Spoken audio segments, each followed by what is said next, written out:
Okay, guys, we are back. This is Mark Connors on American Media News. We are coming to you live from Burbank Studios in Los Angeles, California. We have a gentleman on the phone has prior law enforcement experience. Is that correct, sir? That is correct. Okay, what did you do in law enforcement, please, if you don't mind if I ask? I was elected constable in Salt Lake County, and I worked also for the feds in California many years ago. Okay, and so tell us again what you're seeing from this watching this video.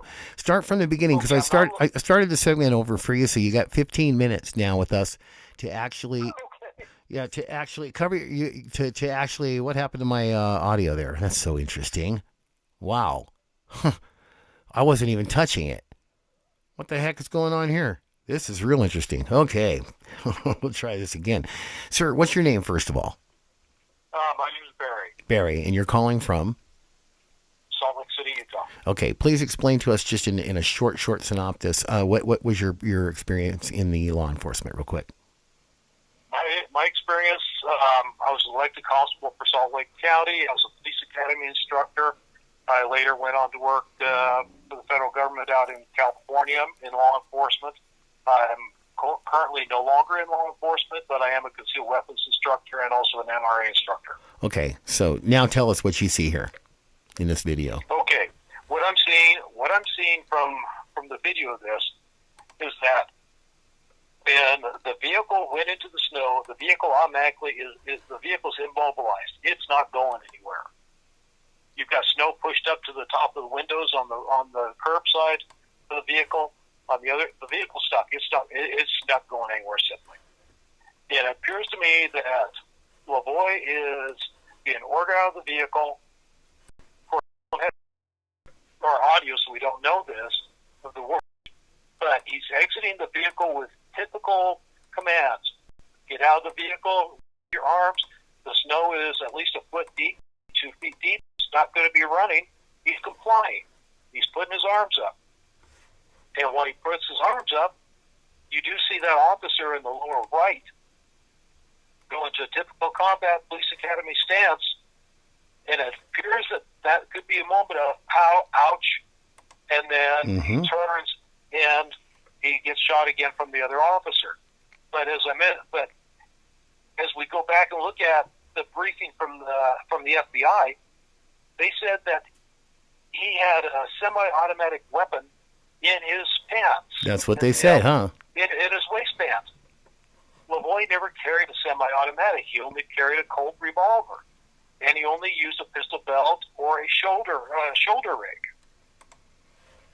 And if you're in a vehicle, you're not going to have a type of large weapon stuck in your waistband as you're driving. It's just not going to happen.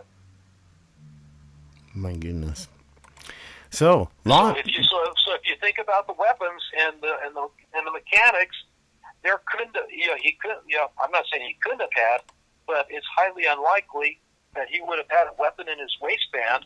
And if he did, and if they said, okay, he appears that he may be actually grabbing, that could be muscle reflex from carrying a weapon. Oh, I don't have one. That's right.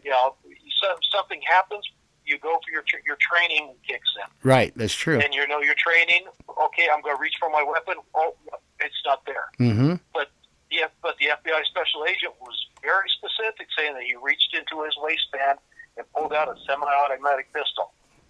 They saw that? They saw an automatic pistol? That was in the FBI briefing by the special agents. Uh-huh. Okay, now with law enforcement background, sir, what do you think they're going to say? What's going to be their comeback? How are they going to defend themselves on this? What they're going to come back and say is that because the vehicle sideswiped or barely hit may have made contact with an officer. They're going to say that could have been assault with a deadly weapon. Therefore, it would have warranted felony. However, granted, that may have been warranted a felony. But you look at it, you've got a sniper out there. They were set up for this. That's right. And further, if you think about also, anytime there's any type of real police action where they anticipate that they may have gunfire, they're going to have a response crew come. They're going to have paramedics, ambulance, somebody nearby. Mm-hmm. that wasn't there. That's telling me that they're anticipating having to use that sniper. They're anticipating having to do a takedown without any chance of recovery. Mm-hmm. And Yes, after sir. LaVoy did go down to the ground, nobody approached him. Yeah. So it could be that the wound was so mortal that he just, that there's no chance. But you could see that he was still, if you watch closely, you could still see that he was moving. That could have been muscles, or he could have actually still been alive. Mm-hmm. But nobody approached him to see, okay, is he still alive? Okay, let's give him some medical attention. Why would you have that type of firepower and having somebody in a sniper position to do a takeout unless you intended for that person to go down permanently? Mm-hmm. Yep. And I haven't heard anybody pick up on that one. So what would you call this? I would call this nothing short of murder by a police officer. Wow. And that is coming from That's prior. That's what I call it. Yeah. Mm-hmm. There's some. Granted, there's some unknowns because we weren't there. We're looking at bird's eye instead of ground level. Mm-hmm. But if you think of the mechanics, the weaponry doesn't clash with what the FBI said. Yeah, he always carried it in those different positions. Mm-hmm. Okay, granted, if you say keep your hands up, the guy, he was compliant. He left the vehicle. He didn't go and hit the ground and pull out a weapon and start shooting in a combat situation. He stepped out. He stepped away from the vehicle. Mm-hmm. His arms were up. Mm-hmm. He was in a compliant mode. Definitely. That is so clear. So very, very clear. So that's my 2 cents worth on that, Mark. Wow. So what do you think is going to happen next, sir? It's really difficult to say because when I saw the clip, the first thing I thought is they freaking shot, they murdered him. Mm-hmm. That's my first inclination when I saw that. The arms were up. If he had no intention of surrendering, his arms wouldn't have came up. That's absolutely correct. What a great call. Yes. He would have kept his arms down. When he exited the vehicle, he would have went for the weapon as he got out of the vehicle. He wouldn't have stepped out of the vehicle. He wouldn't have raised his arms. That's right. He would have came out fighting. Yeah, he wouldn't have said, "Oh, okay, I'm going to be compliant," and then, "Oh crap, yeah, I'm not going to be compliant now."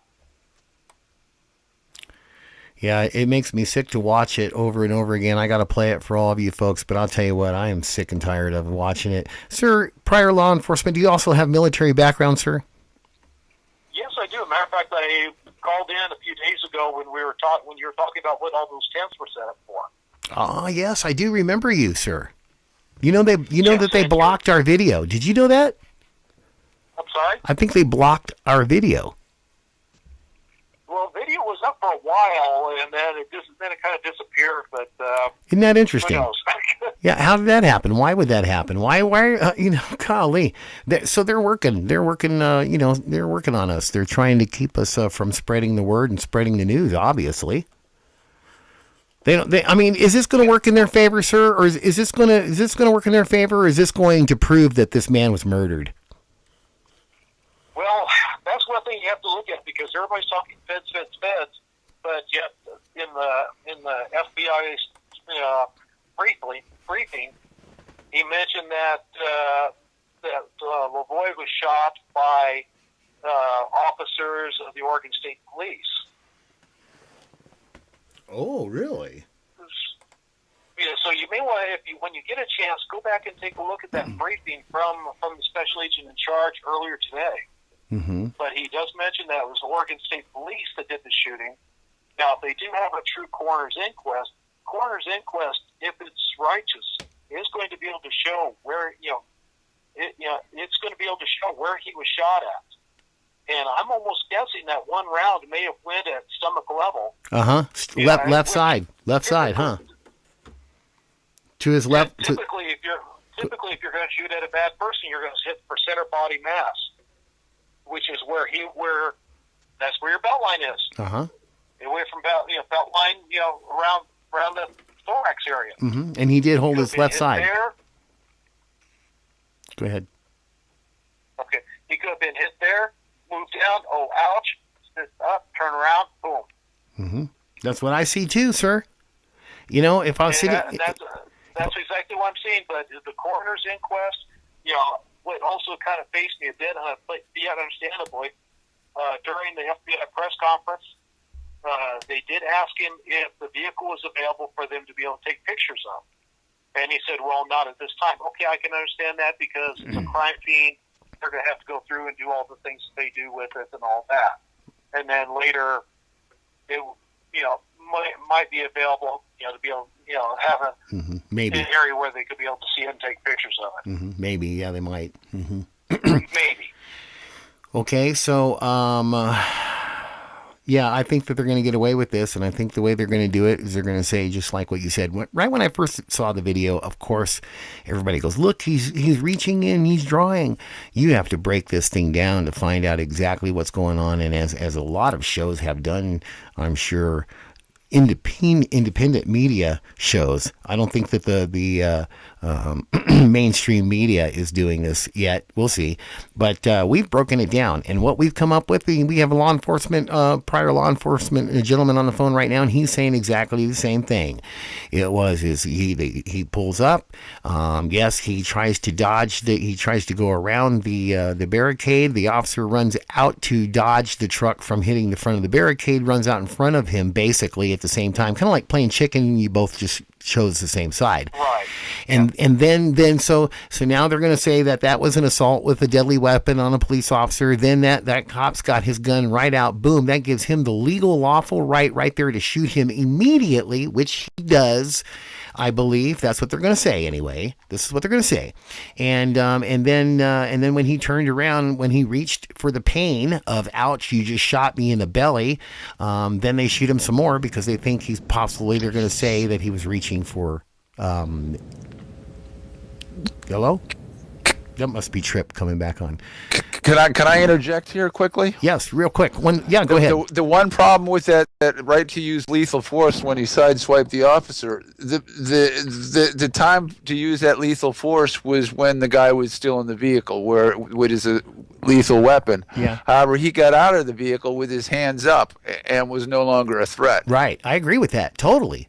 But, right, and Tripwire, I'm glad you're on there. It's very much a pleasure to be able to hear you interact.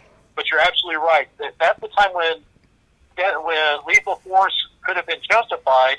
But as you were asking, Mark, what are they going to try to say? And that's what I was responding to. That is what they were going to. That's what they may try to say. Right. We don't agree with it. But you can't get away from the point of he voluntarily complied, left the vehicle.